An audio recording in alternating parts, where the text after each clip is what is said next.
Hello YouTube, this is TJ's Two Cents. I'm TJ, welcome back to my YouTube channel. In this video, we'll be talking about chapter 11 about my life, about my book, and my life in foster care. And we just talked about the Young's resident. It was very short and sweet to the point. It was like less than a 25-minute video, which most of our videos tend to be 25 to 30 minutes. Anyways, in this video, we'll be talking about the villages in Topeka, Kansas, which is just on the outskirts of Topeka. The villages were just like the community youth home, and there were also like the cottages in Newton. It was a little bit more stricter than the community youth home, and not as strict as the cottages in Newton. The reason why it had to be that way is because they had more JJA kids, or Juvenile Justice Authority kids. And JJA kids were wards of the state, just like the kids in SRS custody, or now it's called DCF, but I'm going to be using the term SRS. If you don't remember, it's because that's what it was called at that time of my life in foster care. But these JJA kids were just like regular kids who were in need of care, but also made bad legal decisions that led them to just remain in state's custody. And it's like if they ever get kicked out of placement, they don't go to the children's home. They go to jail, to the juvenile detention center, I guess, whichever one's close. I don't know how that worked, until their next placement. There's still time. Once I arrived at the villages, it looked like just like the cottages with several homes on a campus in a circle drive. You can literally, it's only one road in and out of the villages, and then once you go in, it's just a big circle drive with houses around there, and you go back out. The home I went to was called the Deer's Home. They were good house parents and fair in giving judgment. When I got into trouble, there would seem to be a lot because I was always getting picked on, and I was making a big scene every single time. My stay there were not supposed to be permanent, but to help me get me more independent so I could get into an independent living program. My visit there would only be for a period amount of time. The day I got there, I remember at the orientation meeting, I was going through, and Clint and Karen Deere said, who was going to be my housemate, but during the orientation, I thought this was going to be like the community youth home, where I'll be able to do sports like cross country, like I like to do every year. Clint said that they supported their other foster kids to go into the sports program, into sports, but they did not let me do it because they did not trust me, which in any turn really upset me and I was bewildered, since I thought when you go to a new foster home or a similar place that you got a clean state of trust. That was the case with me, and I would never find out why, and it would actually upset me because if I would have changed the outcome of my placement there, that I was able to do foster, I was able to do cross country, and I was able to do ROTC, even though I wasn't able to do, and I digress, I'm going to go back to my script. Even though I was not able to do cross country, I was able to go to Mass with Joanne and Ashley, who I known since my freshman year of high school. And that the only time I was able to see them which it was great, because afterwards we sometimes got lunch. And it was great seeing them about a year and a half. I had been through so much in my life. It was great seeing someone who has always been there for me, like especially Joanne, who's still there for me today.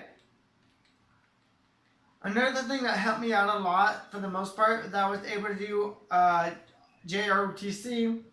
The funny part about this, that even though I was in the Army JROTC at Washburn Rural, I also had to kind of find out how to do enroll at Topeka West High School to even participate in the program. The reason being was that the program was like a satellite program to help from the main campus at Topeka West, to help start one, I think, at Washburn Rural.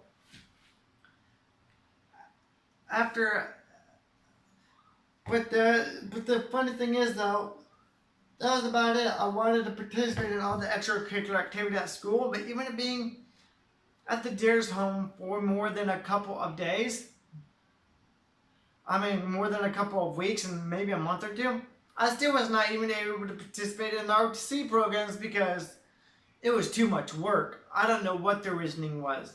And after a few months of being there, we're now kind of getting towards the around November of that year. Going to mass was Joanne and sometimes Ashley, since she was not a religious person. I was able to get a girlfriend named Rebecca. She was a taller, a taller. I don't know why I repeated it. Now it's going to be copyrighted. But I guess his emphasis that she was a taller, bigger black woman, proportionate to her weight and height. I liked her for a few weeks after hanging out with her in school and for a bit and sent her a note saying that I liked her. And after a few class periods, I received another note saying that it was kind of official and that she liked me too. I felt bad for her after I realized I guess it was because I was embarrassed to be around her because she was taller and bigger than me. And I still felt bad about this day avoiding her at all costs. Even to this day, I still felt bad about what emotions that I must have caused her. The only regret that I have that I should have been honest with her and let her know what I was feeling. I guess I was also worried about how the other students thought about it and that I did not know that they could care less about me being with a taller, bigger woman going out with a skinny, short person like me. But I think another reason why I realized I messed up by asking her out wasn't based on what I just told you. If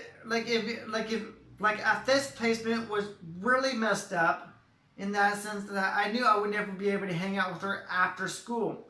And that's kind of the thing that when you date somebody in high school, usually you want to hang out with them after school. Since I was unable to do cross country, I was able to participate in the extracurricular programs through the ROTC program. I knew I made a mistake asking her out.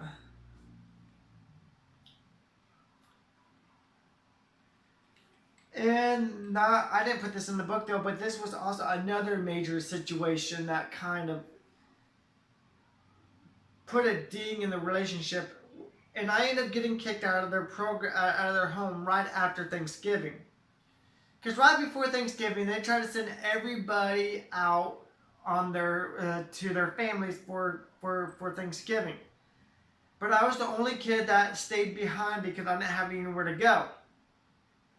The house parents went on their mini vacation, and I thought it would have been the most funnest thing ever. Why? Because originally in most situations you only need one staff per 7 kids. And I thought it was cool because one of the new house teaching parents or staff members, I got along with him just great. I got to watch all the TV that I wanted. Not all the TV. I gotta watch my own TV shows, which I remember watching Hannah Montana because she was my favorite celebrity crush. But what really pissed me off is that the tutor who also worked there as a staff decided to magically show up one day, and I was really pissed off that she showed up because I didn't like her and it was a waste of money. But she said, "Oh, well, I just need the hours. I don't give a crap if you need the hours." But anyways. We ended up going to a taco shop that day, and I ended up trying a really hot sauce, but after Thanksgiving, I ended up getting kicked out of their home. I was told when I came back I was told not to go I wasn't going to school that day, it was to pack up all my things.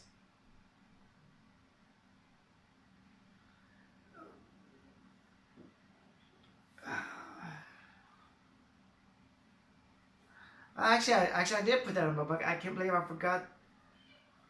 I actually thought I didn't put this in my book, but actually, I guess I did. So, yes.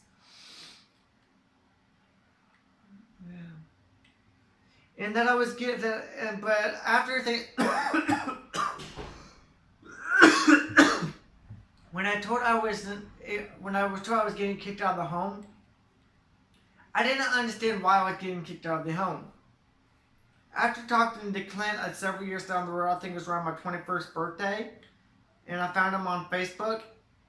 And after working the career, asked him why I got kicked out. So I soon I found out why I got kicked out. It was two reasons.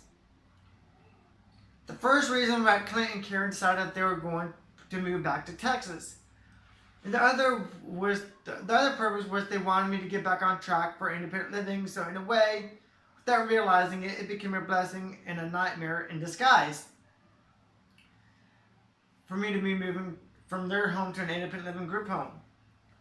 When things started coming down at the villages, I started to realize that even though Ashley was not going out anymore, an unconditional bond going between me, Ashley, and her family, where we ended up just being, they ended up becoming, Chris and Joanne ended up becoming my official unadopted parents, and in a turn, Ashley ended up becoming my best friend, and like my sister, even to this day.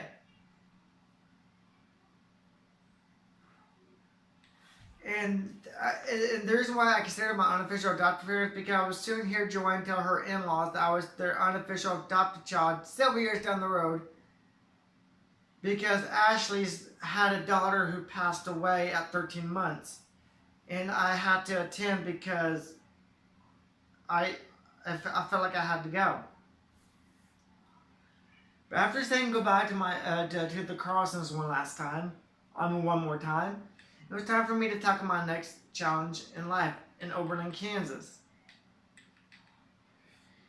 Now I probably won't go into this too much. But before I went to the group home in Oberlin, no wait, that was in between, or was it? I don't necessarily remember. I either went back to the children's home or. In this case, I ended up going back to the cottages for a short stint. I think it was the cottages. I went to the Monroe house, where it was an emergency YRC2 placement, and that's where I started filling applications for independent living.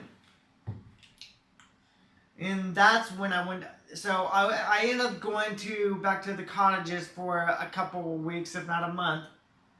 Until I went to King's Treatment Center in Oberlin, Kansas. Oberlin, Kansas. In Decatur County.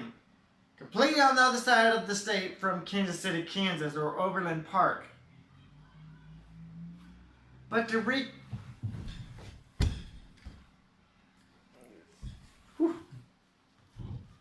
Sorry about that. I have to check my phone, otherwise it's going to shut off because it's done recording. I don't know why it's the next time out. But anyways, to recap on chapter 11 about my life in foster care, the stay at the Deer's home, or the Deer's placement, wasn't really all that bad, but I guess it wasn't meant to be either.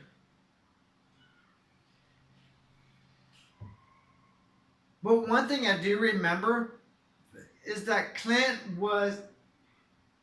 it wasn't meant to be because I didn't like that placement for one main reason, was that because Clint was mean and a bully. Clint, he was probably just doing it out of fun though, and I took it out of context. The reason why I felt Clint always bullied me in this sense is because I felt like I would have to look at my Facebook messages, but he even still made fun of me when I found him on Facebook. And that's where I just blocked him and banned, like, what the fuck? But anyways, that's the end of chapter 11. And on chapter 12, we'll be talking about King's Treatment Center, part 1. So this is the two-parter placement. And this placement was in Oberlin, Kansas. Not Overland Park, but Oberlin, Kansas in Decatur County, which is on the complete other side of the state from Kansas City, Kansas. Anyways, thank you for joining me in this episode. I'll see you guys on chapter 12, hopefully relatively soon. And subscribe.